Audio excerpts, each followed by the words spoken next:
মেরেই ফেলবো। ভাইজান তোর পায়ে পড়ি, ভাইজান আমাকে ছেড়ে দাও ভাইজান। আজ তোকে মেরেই ফেলবো। ভাইজান, ভাইজান ছেড়ে দাও। তুই এখানে কেন? ভাইজান, আয় আয় এদিকে, ভাইজান, আয় ভাইজান, সিরাজ। আয়।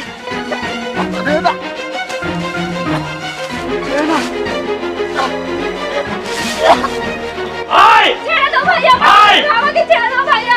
আয়। ছেড়ে দাও আমাকে, ছেড়ে আয়। দাও। কি হচ্ছে জাহিদ? তুই ওকে এভাবে টেনে নিয়ে আসছিস কেন? ও সিরাজের সঙ্গে দেখা করতে গেছিল। তোমরা সবাই কান খুলে শুনে রাখো, যতক্ষণ ওর বিয়ে না হচ্ছে ও বাড়ির বাইরে যাবে না।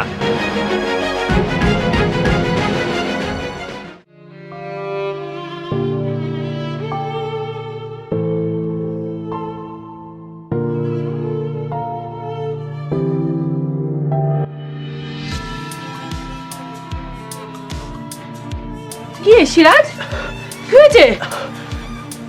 কোথায় গেছিলি? কার সাথে মারামারি করেছিস? কথা বলছিস না কেন? আরে কি অবস্থা হয়েছে? হ্যাঁ মা, আমি রেহেনাদের পাড়া গেছিলাম। ওর ওর ওর ভাই আমাকে। তুই পাগল হয়েছিস? তারা কি বউকে দেখতে চায়? আরে কি অবস্থা হয়েছে? বাচ্চা আমার। রাত পোহালেই আমার বিয়ে।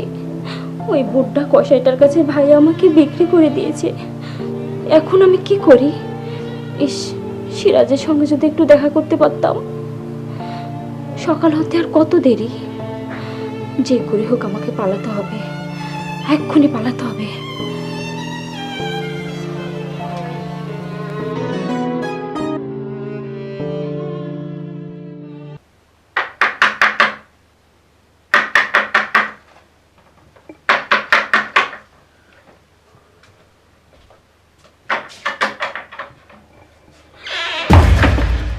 রেহেনা, তুমি এ সময় কোথা থেকে?